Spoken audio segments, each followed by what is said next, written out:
noches tengan cada uno de ustedes. En esta oportunidad, los estudiantes de la Maestría de Marketing Estratégico y Alta Gerencia, específicamente del curso de Administración y Toma de Decisiones con el maestro Raúl Betancourt, tienen a bien interactuar respecto al libro Administración, Pensamiento, Procesos Estratégicos y Administrativos para la Era de la Inteligencia Artificial. Acompáñenme. Buenas noches, nos encontramos aquí con Juan Carlos y con Mirta ya para entrarle de lleno a conocer un poco acerca del contenido del libro a través de una entrevista. Y entonces, como siempre, nosotros tan caballerosos, vamos a comenzar de primero con las damas.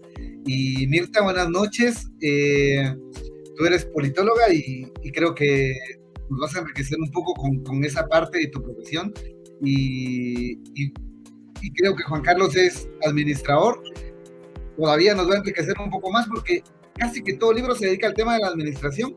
Entonces, Mirta, para ti, ¿qué es la administración? Según lo que decía el texto, y si quieres pues anexar algo, pues con toda confianza. Muchísimas gracias, René. Muy buenas noches, Juan Carlos. Es un gusto estar aquí con ustedes. Pues en lo que se refiere a lo que explica el libro, define a la administración como un acto de coordinación humana que busca alcanzar resultados en el trabajo organizado. La administración también es la suma de los esfuerzos individuales y este resultado es superior a los esfuerzos individuales. Esto quiere decir que el libro hace una descripción del ser humano cuando comenzó a vivir en comunidades tribales. Asegura que el dividir el trabajo logró una mayor coordinación. Es decir, actividades como cazar, mover una roca o recolectar alimentos, tareas que fueron coordinadas entre los miembros de esa tribu. También comenzaron a establecer unidades de tiempo para sembrar, cosechar. Les dio más tiempo para establecer muchas otras situaciones que les permite ir evolucionando en el transcurso de la historia. Pues también nos lleva a toda esta evolución, a la comercialización y demás. Entonces, la administración en esencia, el libro establece que es la coordinación del trabajo para lograr mantener la evolución. Además, se creó la conclusión que sería que el libro ve a la administración como el mero acto de coordinar y concluye con que la administración es la disciplina que estudia los procesos productivos del trabajo humano con el fin de generar la mayor eficiencia y eficacia para obtener la mejor efectividad en relación con los recursos financieros, tecnológicos, comerciales, humanos, utilizados en tiempos establecidos. Esa sería la respuesta a tu pregunta, René. Gracias. Excelente, Mirta. Y quiero que me siga respondiendo porque ahora yo creo que no lo hemos mencionado, pero justamente este primer capítulo habla de los fundamentos históricos y del marco conceptual. Es como decir, cómo nace la administración, justamente como tú lo estabas mencionando ahorita que respondías. ¿Qué papel juega la familia en el texto? Yo vi una parte acerca de la familia. ¿Qué papel está jugando la familia? Pues fíjate que no habla mucho en esencia de la familia, sin embargo, hace un análisis muy interesante sobre el tema, ya que plantea que el núcleo básico de la autoprotección en el principio de la historia, pues es la familia, y ayuda para todo ser humano el funcionamiento en coordinación familiar. Y en su momento también establece que lo fue la producción de bienes primarios para autoconsumo. Los excedentes de esta producción se intercambiaban por medio de un trueque o se almacenaban para necesidades futuras, y así surgieron las primeras unidades de intercambio comercial para facilitar el comercio desde la familia para la familia y compartir con otras diversas familias que fueron ampliándose dentro de las tribus. Podemos decir que esto comenzó a facilitar lo que es el comercio, o como conocemos hoy en día el comercio en sus primeras etapas rudimentarias. El caso de la moneda, como el cacao, que se estableció tanto en los aztecas, incas, mayas, como una moneda de intercambio para facilitar el comercio que se daba entre muchas familias, tribus y posteriormente sociedades complejas. Posteriormente, claro, se inventaron las unidades de medición como el peso, el volumen, la longitud, lo cual permitió comprender que solo lo que se mide se puede pues intercambiar y sobre todo ir mejorando. Esto generó una mejora continua, aunque de lenta evolución, pues los avances fueron paulatinos. Sin embargo, esto produjo no solo la comercialización, sino también una producción que fue sosteniendo ya no solo a una familia, a una tribu, sino ya a grandes sociedades. Como se puede ver, la administración es una necesidad humana que ha ido evolucionando a la par de las sociedades, y la administración es uno de los detonantes del desarrollo económico en todas las escalas que se puede pues ver en este momento, así como a lo largo de la historia. Excelente respuesta, Mirta. Yo creo que mejor definida no pudo haber estado. Vamos a pasar ya con Juan Carlos. Juan Carlos, fíjate que hay una parte del libro que me llama la atención que dice Moisés y la estructura administrativa. ¿Nos podés ampliar un poco por qué aparece un personaje bíblico aquí? Gracias, licenciado René, mucho gusto colaborar con esta entrevista. Por supuesto, este apartado nos comenta en la historia, abundan ejemplos de situaciones como la que le tocó vivir al personaje bíblico Moisés, justamente en el éxodo de Egipto.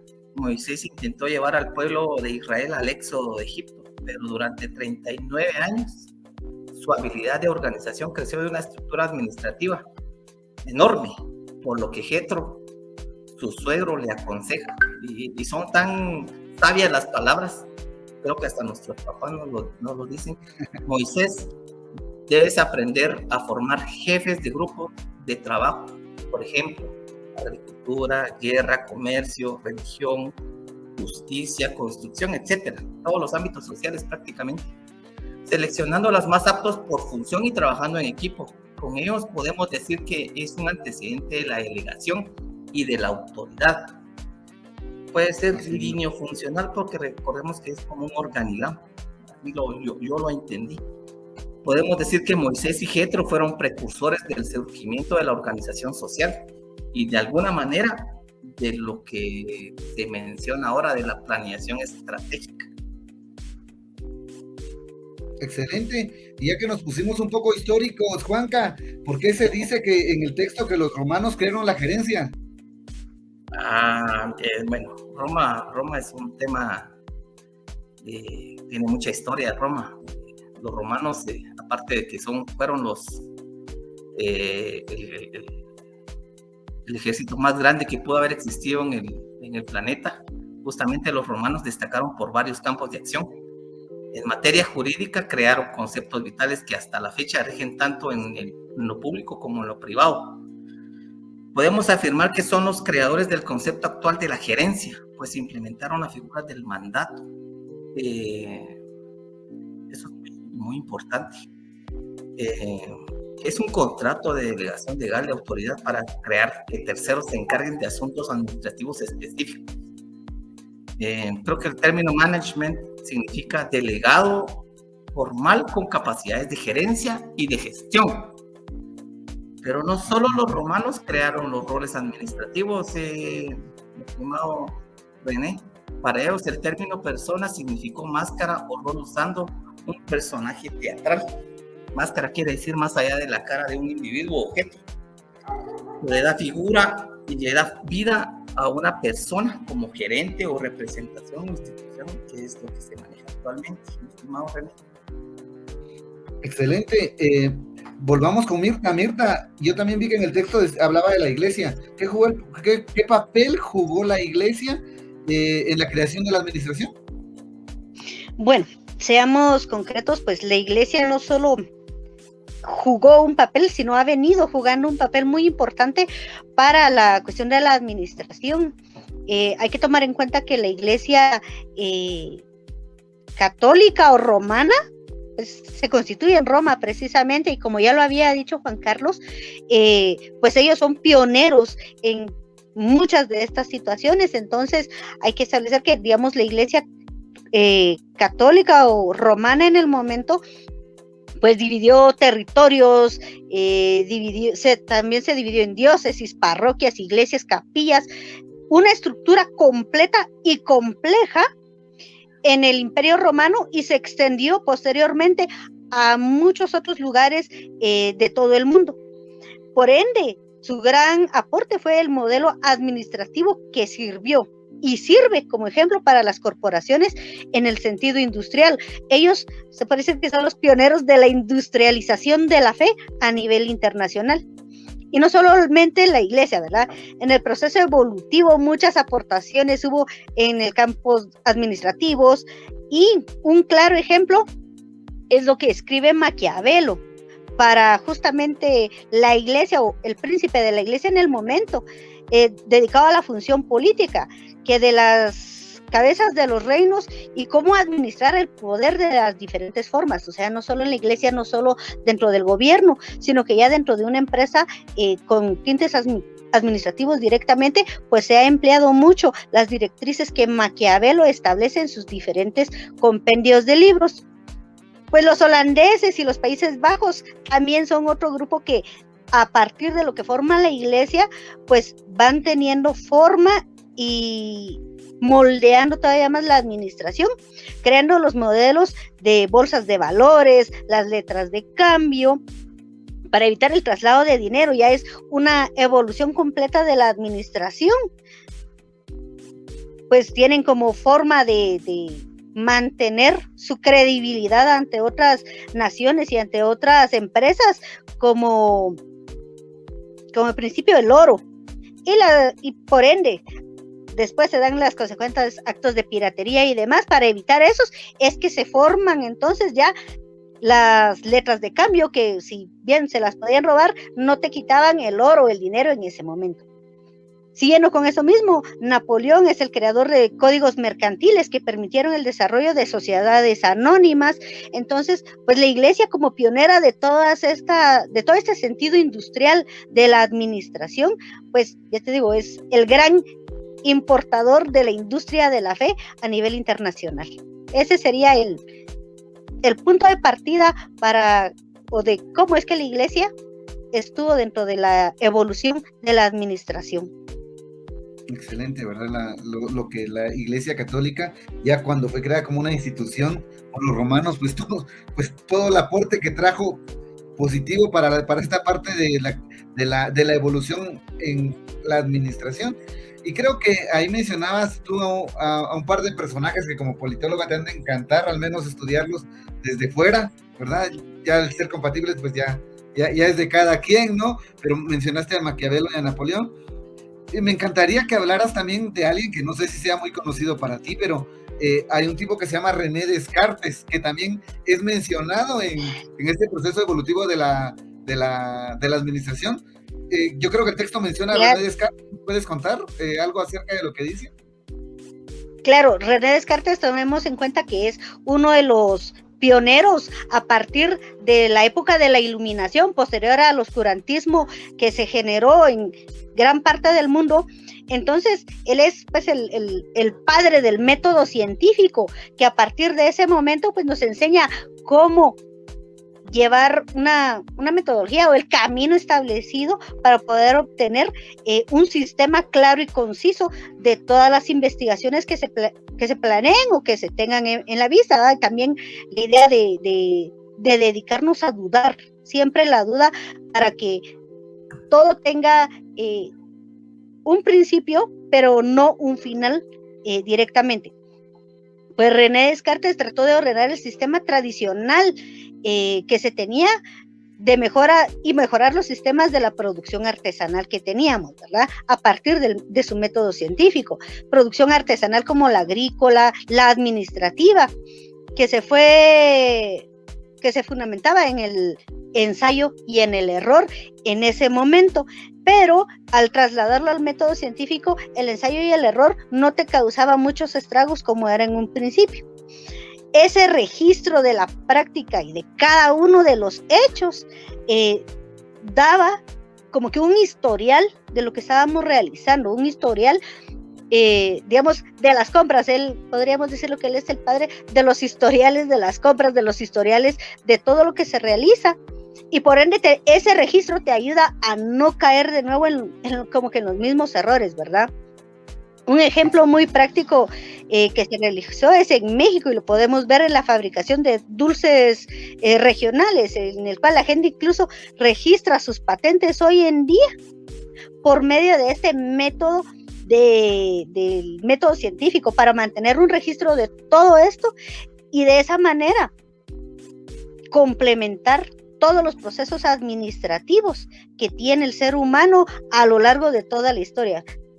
Seguimos diciendo, es un proceso evolutivo esto de la administración y pues se fundamenta en todas las creencias y todos los aportes de los seres humanos. Excelente aporte, Mirta. Y bueno, pasemos ahora con Juan Carlos. Juan Carlos, yo creo que la Iglesia Católica, tal y como lo mencionaba Mirta, entró pues en esa famosa temporada de oscurantismo que se conoce históricamente, pero lógicamente ya traía pues cierta influencia, y luego pues ya surgió la Iglesia Protestante, que vemos que también viene hasta nuestros días, quizá hasta con mucho más fuerza. ¿Qué aporte nos trajo pues la aparición de la Reforma Protestante a la evolución de la administración? Mira, mi estimado René, bueno, por supuesto, la ética protestante trajo un desarrollo del capitalismo, pero en ese momento también sucedía que lo que llamaron la revolución industrial. Si nos concentramos en la parte protestante, hablemos de Lutero y Calvino. Creo que quienes fueron los que justificaron que la ética daba un sentido moral a las actividades como los bancos, los prestamistas o a las acciones comerciales e industriales que se realizaban en ese entonces. Me recuerdo esta frase y no se me olvida. Dice, el cielo no solo se gana rezando, sino a Dios rogando y con el mazo dando. Esto influyó en las economías de los países bajos, como Alemania, Francia, Inglaterra. Mientras que en la ética protestante pues se fomentaba el ahorro, el pensamiento, el emprendedurismo y la honestidad, mi estimado René. Excelente, sí, yo creo que qué genial fuera de que esos principios realmente pudieran respetarse, porque tal y como lo dice el texto, cuando vino la Reforma Protestante, eso fue un boom, trajo la aparición de algo muy importante. A mí me encanta este tema, tal vez ahorita no lo vamos a tratar a fondo, pero la relación que tiene la Iglesia Protestante con la aparición de las universidades, porque la Iglesia Protestante vino porque la Iglesia Católica no quería que la gente se informara ni nada, pero viene la Iglesia Protestante y dice, no, entrémosle, creemos universidades, y de hecho es por eso que muchas universidades a nivel mundial tienen justamente textos bíblicos como puede decir, como eslogan de creación, ¿verdad? Creo que hay una universidad que aquí utiliza y conoceréis la verdad y los hará libres, ¿verdad? Y la verdad los hará libres. De hecho, por ahí pasa, y la ética protestante pues definitivamente que trajo ese desarrollo y la aparición de universidades para que la gente conociera más. ¿Qué papel juega entonces en el texto, Juanca, las universidades? ¿Cuál es qué habla de, cómo se define la universidad ahí en el texto? Bueno, sí habla de la universidad, el libro. Habla de la administración y las organizaciones, que quede claro. Ahí justo dice que se entiende por universidad de una ciencia y una técnica la validez que tiene el conocimiento, sus principios, sus teorías, al aplicarse en cualquier lugar, en el espacio que exista una organización.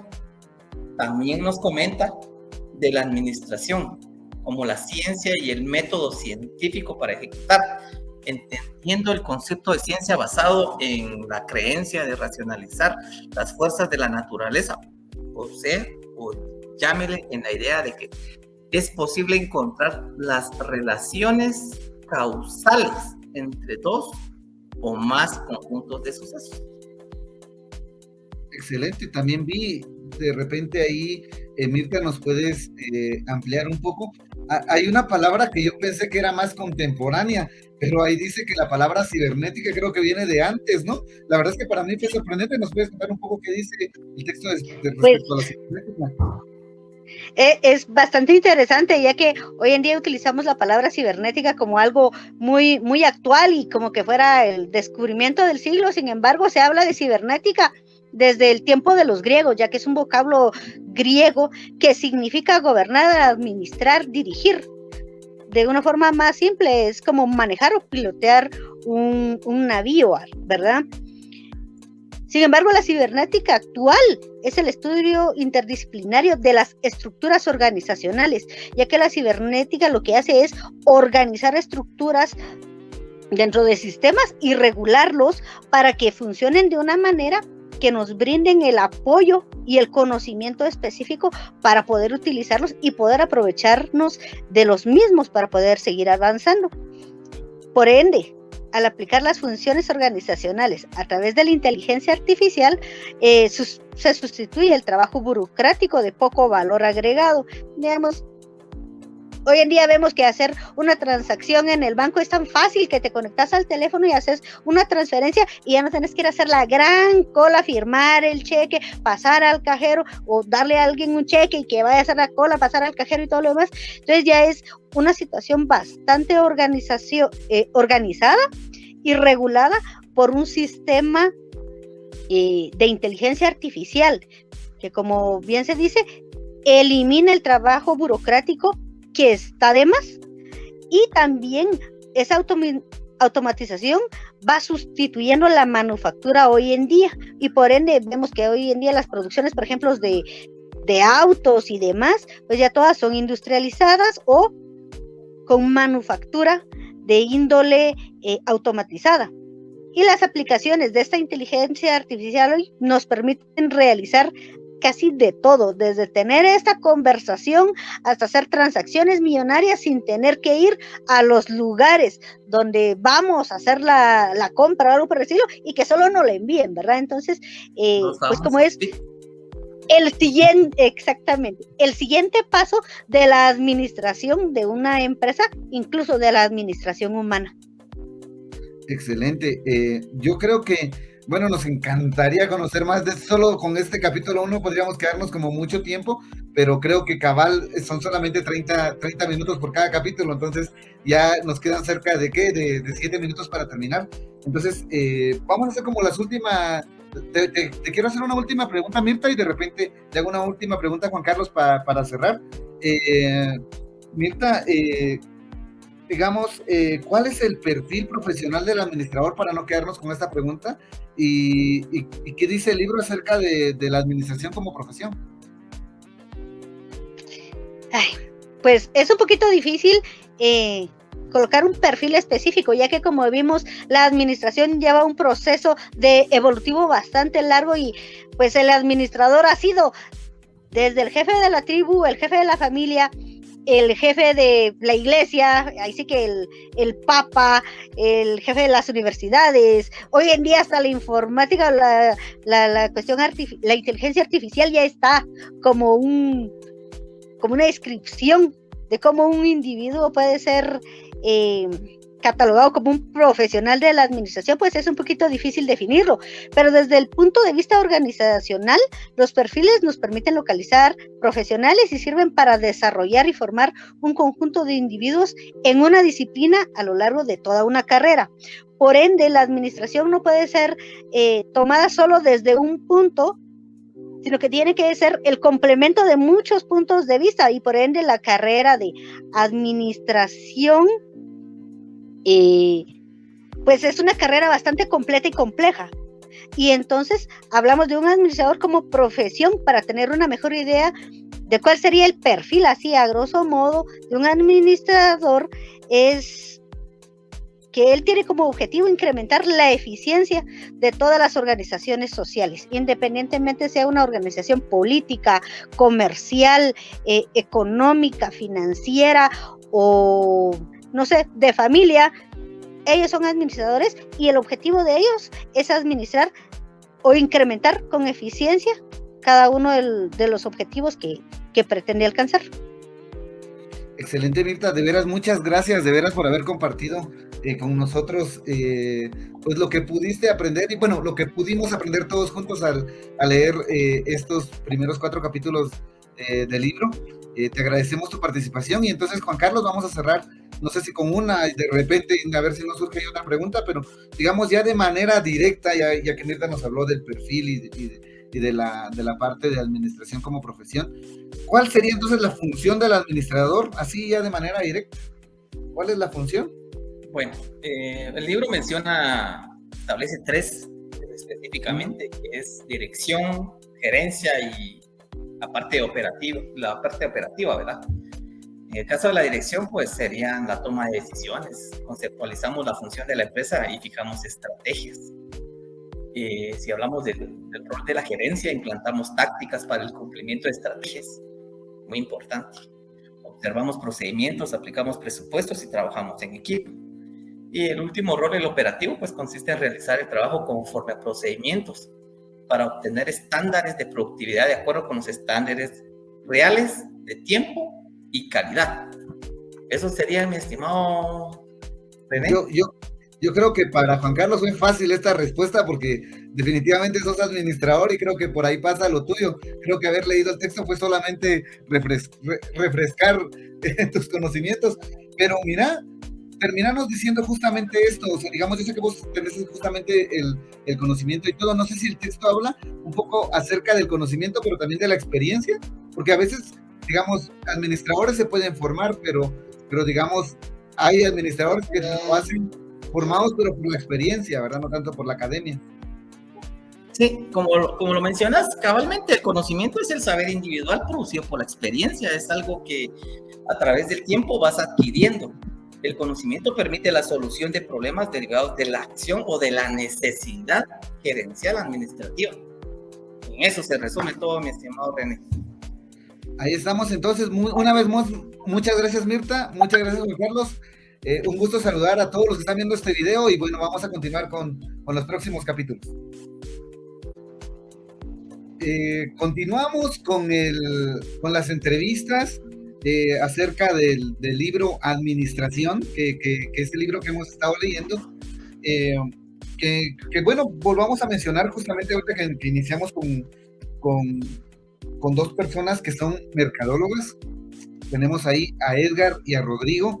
El día de hoy pues nos van a enriquecer con su conocimiento y con lo que han leído en el libro titulado Administración, el cual fue escrito por Sergio Hernández, por Gustavo Palafox de Anda y por César Argueta Cortés. Entonces, vamos, queridos amigos, a hablar un poco del capítulo 2, en donde pues ya nos comienza a hablar de empresa, ¿verdad? En la parte de primera, en el capítulo 1, platicábamos con Juan Carlos y con Mirta acerca de los fundamentos históricos que propiciaron la administración, y aquí ya nos vamos metiendo un poco más de lleno y de manera directa al concepto de empresa. Entonces, Edgar, quería comenzar con tu persona.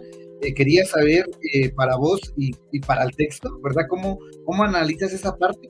Y preguntarte directamente, ¿cuáles son las partes fundamentales de la definición de una empresa según el texto? Ok, gracias por el espacio, Rodrigo, gusto en saludarte. El libro describe 5 partes fundamentales en la definición de una empresa. Una entidad legal es una entidad constituida conforme el marco jurídico vigente de la sociedad y que opera, tiene control sobre sus recursos, acepta las responsabilidades de contraer y cumplir compromisos de realizar una actividad económica y financiera como primer punto. El segundo, la empresa es una entidad económica productora de riqueza para la sociedad porque agrega valor a los bienes o servicios que adquiere al transformarlos en nuevos productos enriquecidos para satisfacer las necesidades de los clientes o usuarios. Como punto número 3, la empresa también es una entidad económica financiera, en cuanto que un individuo o conjunto de individuos invierte capital propio o financiado para la infraestructura requerida en los procesos de transformación con el fin de obtener resultados o beneficios por el capital invertido. En otras palabras, como por sus gestiones por las partes interesadas, podemos decir que a mayor riesgo, mayor utilidad, aunque también mayor pérdida en su caso. Dentro del punto número 5, la empresa es un ente social organizado que tiene sistemas de producción y de información financiera a cargo de colaboradores de diferentes especialidades que se conducen bajo un sistema social piramidal jerárquico con el fin de obtener resultados de forma eficiente, rentable y competitiva, de tal forma que los productos o servicios sean iguales o mejores que los otros en comparación a las empresas de su mismo sector. Es una entidad social porque sus miembros están en una concesión por valores y una idea filosófica en común. Y como número 5, como la parte fundamental, además de todas las responsabilidades legales y sociales, la empresa tiene un compromiso moral con los elementos internos y externos con los que opera. Sus elementos internos incluye a sus accionistas y sus colaboradores, en un tanto que los externos están constituidos por sus clientes, proveedores, la comunidad social y el ambiente ecológico. Esas son las 5 partes fundamentales en la definición de una empresa. Excelente, Edgar. Y bueno, siguiendo con la misma parte empresarial, Rodrigo, ¿a qué está ligado el desarrollo empresarial según el texto? Con mucho gusto, pues está ligado a 3 factores.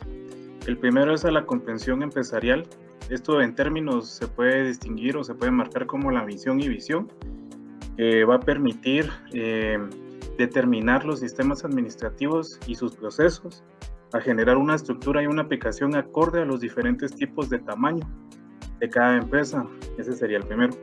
El segundo, a la responsabilidad social. Esto se va a expresar en empleo, en precios salariales justos, pago de impuestos, protección al ambiente laboral, al medio ambiente, entre otros compromisos con la sociedad.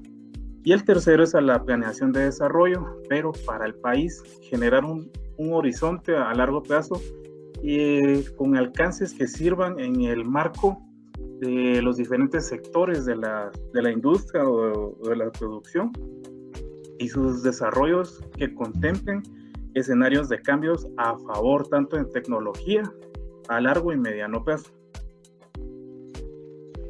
Excelente, Rodrigo. Una pregunta más, Edgar. Yo creo que el texto menciona a la Real Academia Española y cómo define esta a la empresa. ¿Puedes comentarnos cómo es que define la Real Academia a la empresa? Pues te comento, como la Real Academia Española la define como una acción o tarea que entraña dificultad y cuya ejecución requiere de una decisión y esfuerzo, intento o designio de hacer algo, como primera definición. Tiene 3 muy importantes definiciones.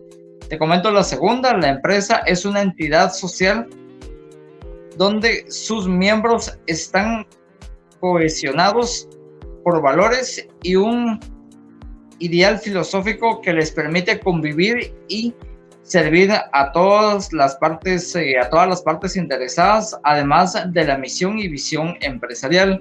Y como tercer punto, la empresa es una entidad moral que nace de las necesidades de la comunidad. Su finalidad no es tener una exclusión económica, sino es un ente social que necesita de lo económico. Excelente. Bueno, muchas gracias, Rodrigo. Muchas gracias, Edgar. Y creo que, pues, en resumen, creo que esas son las 3 preguntas más importantes que nos competen para conocer lo que dice el capítulo 2. Bueno, continuamos con la entrevista. Ahora nos corresponde el capítulo 3 y queremos empezar ahora con Rodrigo. Rodrigo, para vos y para el texto, ¿cómo concluyen esta pregunta? Mejor así, ¿cómo está constituido el fayolismo? Hablemos de fayol un rato entonces. Muy bien, pues está constituido de 5 elementos muy básicos. El primero sería la planificación, el segundo la organización, tercero la dirección, cuarto la organización y quinto el control. Y se expresa sobre cada uno de ellos de una manera para planificar de una forma consistente a la cual se le pueda examinar un futuro y su elaboración en acción para llegar hacia esa meta. Gracias. Excelente. Yo creo que Por ahí, resumiendo estos 5 puntos, pues podemos conocer el fayolismo un poquito mejor. Edgar, ¿qué es el proceso administrativo? Ok, gracias. El proceso administrativo, según el libro, dice que es el acto de administrar, implica planear, organizar, dirigir, coordinar y controlar. Esas funciones, a su vez, engloban los elementos de la administración, los cuales son la planeación, la organización, dirección, coordinación y control. Excelente. Y Edgar, ya que nos vienes hablando del proceso administrativo, yo creo que el libro menciona que el proceso administrativo es el eje rector de la esencia y la gestión. Y creo que justamente ahí Fayol destaca algunos puntos específicos. ¿Podríamos hablarnos un poco de eso? Ok, correcto, con gusto. Te comento, dentro del proceso de la administración, el eje rector de la esencia de la gestión tiene 6 puntos principales. Fayol destaca que toda organización debe cumplir con una serie de funciones básicas que son las siguientes. Primera, funciones técnicas. Son las funciones empresariales y primordiales de la empresa, ligadas a la producción de bienes y servicios, como las funciones productivas. Las funciones comerciales se enfocan en las actividades de compra y venta. Como punto número 3, las funciones financieras, donde implica la búsqueda y la gestión de capital, donde el administrador juega el papel fundamental, ya que controla toda la economía de la empresa, evitando actos imprudentes de uso de capital. Como punto número 4, están las funciones de seguridad. Hacen referencia al bienestar de la organización de los trabajadores, teniendo en cuenta la seguridad tanto industrial como personal, de higiene, entre otros. Número 5, las funciones contables. Esta serie de funciones se enfoca en todo lo relacionado a los costos, inventarios y estadísticas empresariales. Trata de llevar un buen control de los recursos y de informar constantemente a cada estado financiero y de las operaciones que va realizando. Y punto número 6, las funciones administrativas. Son las encargadas de la regulación, integración y control de 5 funciones anteriores. Estas deben ser coordinadas de forma eficaz y eficiente para conseguir una buena coordinación y control general de la organización en su totalidad. Eso te podría mencionar de los 6 puntos principales del eje rector de la esencia de la gestión. Excelente, Edgar, muchas gracias ahí por refrescar esta parte importante del texto. Entonces, Rodrigo, yo creo que también el texto habla acerca de la calidad. Entonces, hablarnos un poco por quiénes, ¿verdad? Deben estar formados los círculos de calidad. ¿Por quiénes deben estar formados los círculos de calidad? Muy bien, pues explícitamente por trabajadores en conjunto. Con sintonía se debe adecuar el ambiente. Esto para que las personas tengan un poco más de identidad con el propósito del círculo, para poder tener discusiones o temas que se puedan trabajar en conjunto, para tener una mayor participación de todo el tipo de involucrados que hayan. Pues estar semejantes no quiere decir que sean del mismo sector, sino que comparten o tienen la línea de proceso. Y esto lo que va a reflejar es un sentido o una identidad en el círculo para poder tener un poco más de afecto o de pertenencia de parte de sus clientes. Excelente, Rodrigo. Yo creo que hemos tenido un poquito ahí de problemas de transmisión, pero bueno, afortunadamente creo que sí logramos entender tu respuesta. Entonces vamos a terminar hasta aquí. Yo creo que esas son las preguntas más importantes a destacar en el capítulo 3. Y bueno, quiero agradecer tu participación, Rodrigo. Quiero agradecer tu participación, Edgar. ¿Quieren abordar algo o despedirse? Pues ahí está el momento. Edgar, puedes comentar si quieres y luego Rodrigo.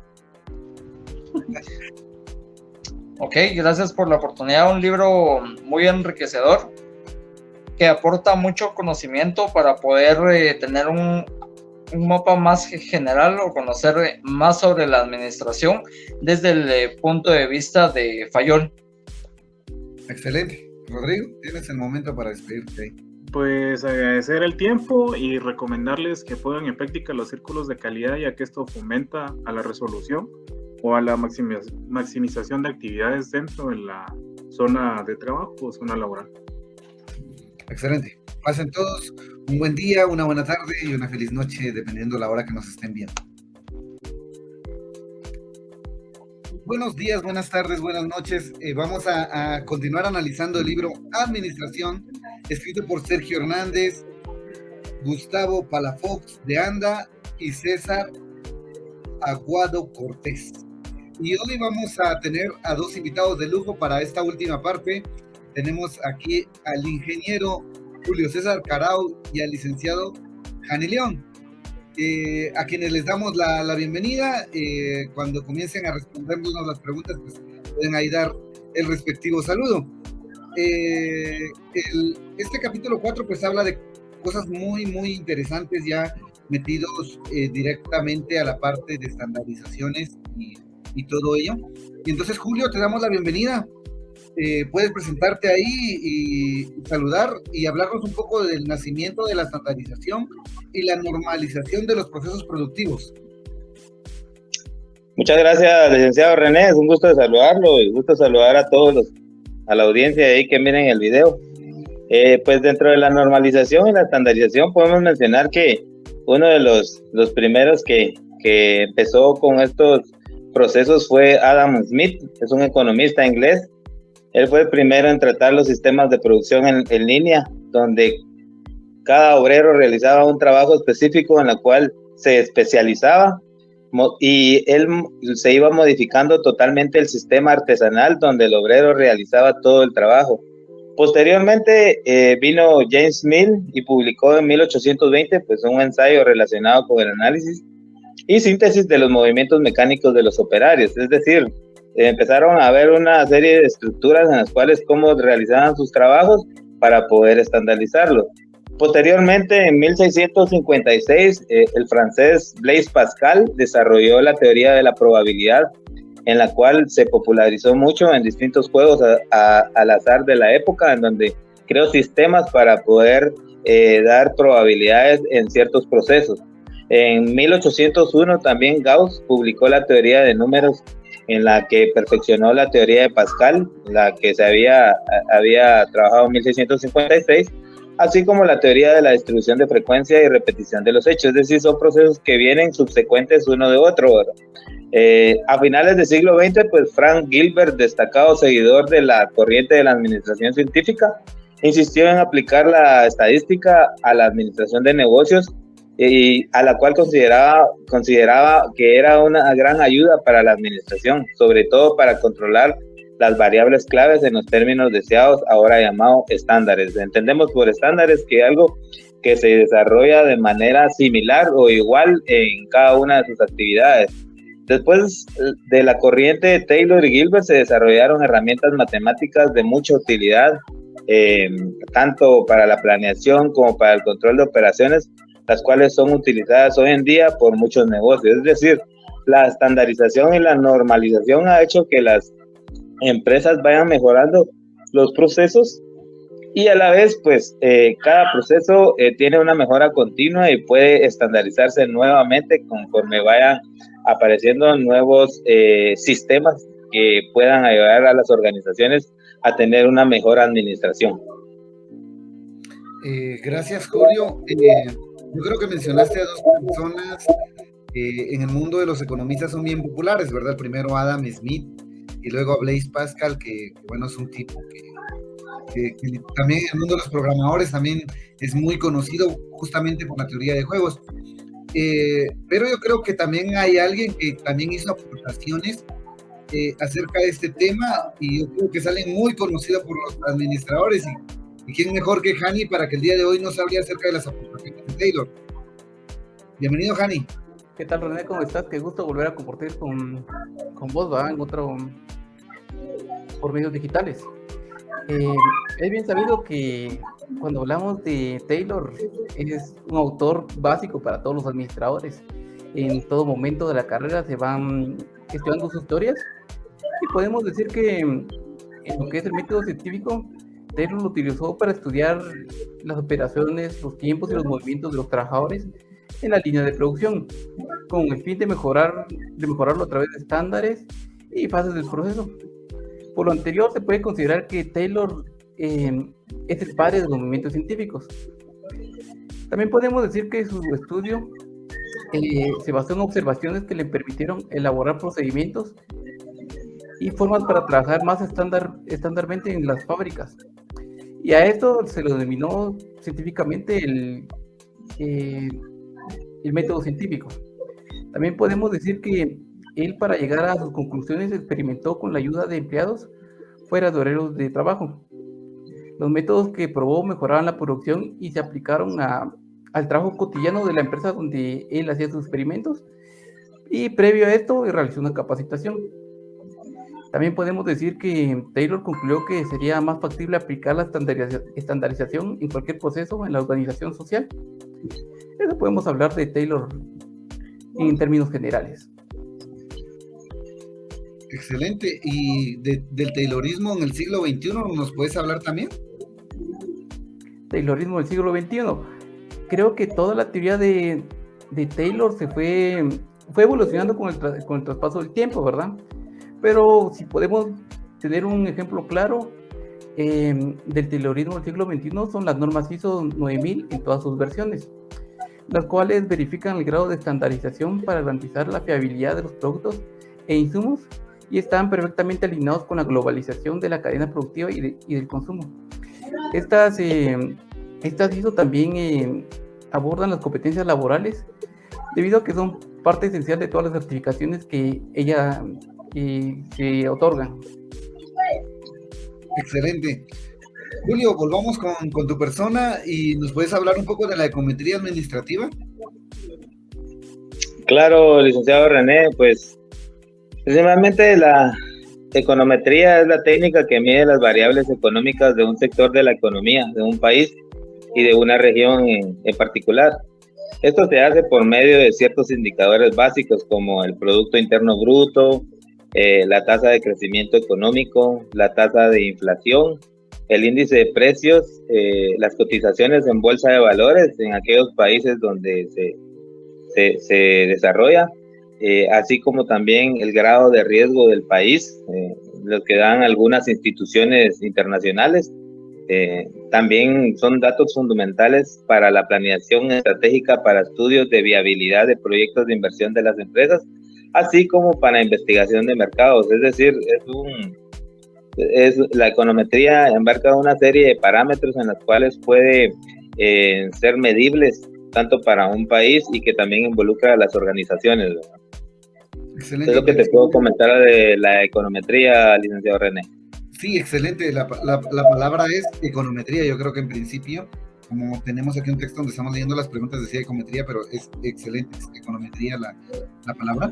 Entonces, hablando un poco acerca de esta línea, yo creo que hay algo que en tu profesión de repente y también has investigado un poco más, y creo que sería buenísimo que nos complementaras, Julio, esa parte. ¿Qué dice el texto acerca de la investigación de operaciones? Bueno, como antecedentes, pues la investigación de operaciones surgió durante la Segunda Guerra Mundial, específicamente en el desembarco de Normandía, donde millones de personas necesitaban insumos para garantizar el éxito de la operación, ¿verdad? La investigación de operaciones abarca una amplia gama de técnicas y métodos de resolución de problemas, específicamente aplicados para mejorar la toma de decisiones y la eficiencia, como la simulación, la optimización, la teoría de colas y otros modelos de procesos estocásticos. Proceso de decisión también de Markov fue uno de los pilares. También incluye métodos econométricos, análisis envolvente de datos, redes neutrales, sistemas expertos, análisis de decisiones, procesos analíticos y jerárquicos, así como también casi todas las técnicas que implican la construcción de modelos matemáticos que intentan describir el sistema. Prácticamente es un conjunto de procesos que hacen desarrollar las operaciones o mejorar la eficiencia de las operaciones. No solamente estamos hablando de organizaciones, sino que también de estrategias gubernamentales, estrategias organizacionales en sí. Además, debido a la naturaleza de la computacional y estadística que se lleva en la mayoría de los campos, es muy importante hacer saber también que los investigadores operacionales se enfrentan a un nuevo problema, ya que deben determinar cuál de estas técnicas es la más adecuada. Dada la naturaleza de los sistemas, pues los objetivos de mejora, las limitaciones de tiempo y capacidad de cálculo son ahorita un poco complejos, es decir, de tanta gama de datos que se tiene hoy en día con los sistemas computacionales y de informática, que realmente la investigación de operaciones hoy en día pues nos da una herramienta muy valiosa para poder mejorar los procesos de administración en las organizaciones, en entidades públicas y así como también algún otro proceso, incluidos también los temas de guerras que actualmente se están dando hoy en día. Excelente. Volviendo con Hani, ¿nos puedes hablar un poco de qué dice el texto acerca de la programación lineal? Claro que sí, René. La programación lineal en un principio es consecuente de todo lo que es investigación de mercados. Y esta incluye todas las técnicas de investigación de operaciones que permiten optimizar recursos en operaciones de opciones de multiplanes. Y hace que se trate de maximizar los beneficios y minimizar los costos. Asimismo, también estas técnicas sirven para determinar la localización de una planta, cómo se tienen las diversas opciones y cómo se van seleccionando. Cómo sería, qué tan cerca se puede tener la materia prima, qué tan cerca está el mercado, cómo afectan los costos, o también se pueden aplicar para calificaciones técnicas y otras variables que se pueden utilizar en el terreno de una planta y todo lo que incluye los términos legales de la zona. Excelente. Yo creo que para ir ya concluyendo, vamos a cerrar con un tema que es bien interesante. Yo creo que de repente, Julio, nos podrías colaborar con esta pregunta. Y bueno, luego si quieres ampliar un poco más, Hani, está bien, y si no, pues ya nos vamos despidiendo. ¿Nos puedes hablar acerca de lo que aporta el texto, acerca del riesgo y la toma de decisiones? Yo creo que es una parte fundamental de la administración, ya hablando en términos estratégicos, ¿verdad? Digamos, cuando es solamente dirigir, coordinar, pues es como interesante, pero la cosa se pone más bonita cuando hablamos ya de la palabra riesgo. ¿Qué dice el texto acerca del riesgo y la toma de decisiones? Sí, claro, René. Es un proceso bastante complejo, realmente. Las decisiones de los procesos deben ser medidas para su reversibilidad, sobre todo en las zonas de poca estructura administrativa y liderado a la empresa de riesgos que pueden afectar la zona en los principales, aquellas zonas que tienen alta administración procesal, ¿verdad? Durante el siglo XXI, pues el proceso de generación de nuevos negocios por las empresas incrementaron el lanzamiento de proyectos, por lo que la estructura tradicional rígida limitaba el crecimiento de las empresas y las nuevas tecnologías. Con la inteligencia artificial se obtuvieron cálculos de complejidad y riesgos a velocidades impresionantes, además de acelerar la apertura de nuevas oportunidades de negocios. Es ahorita hay una serie de procesos en los cuales se fluye tanta información en las organizaciones que toda esta información debe ser canalizada y potencializada para los altos mandos y para los mandos medios, para que ellos puedan tomar buenas decisiones para las organizaciones. La administración se basa mucho en este tipo de toma de decisiones a nivel gerencial, es decir, si la cabeza pues tiene buena información, tiene buenos parámetros en los cuales puede él regirse y puede hacer una buena toma de decisiones, pues yo considero, como el libro lo dice también, es que van a salir a flote las organizaciones y van a desarrollarse con mayor eficiencia, ¿verdad? Es decir, el proceso de la toma de decisiones administrativas y gerenciales es fundamental para que las organizaciones incrementen la productividad y eficiencia dentro del ramo donde están compitiendo. Muchas gracias por tu respuesta, Julio.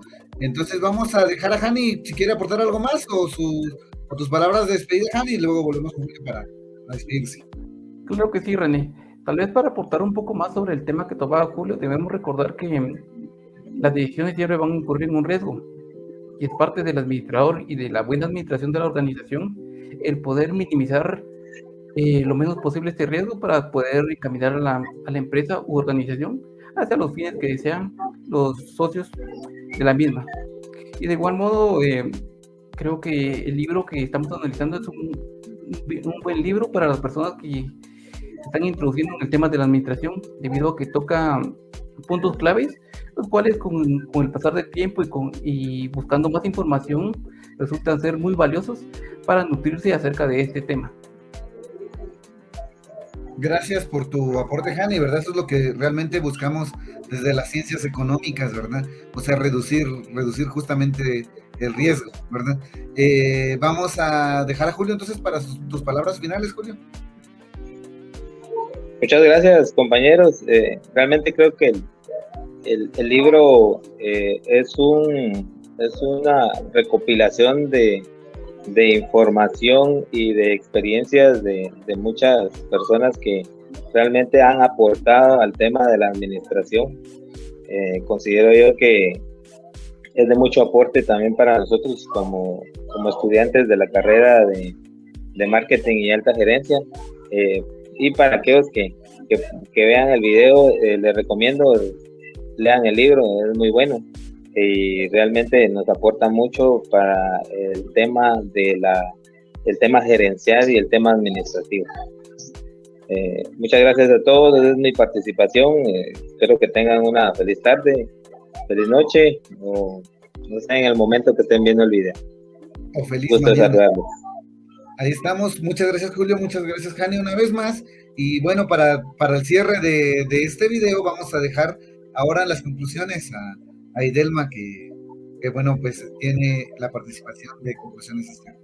Pasen todos un excelente día.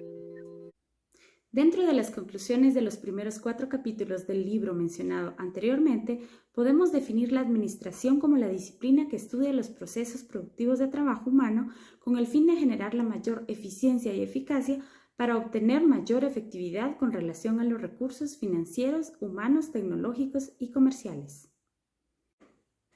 Actualmente nos encontramos en una era importante, la era de la información y tecnología. Esto nos lleva a la inteligencia artificial, la cual aún se encuentra en una etapa temprana y la mayoría de trabajos pueden ser realizados con supervisión humana.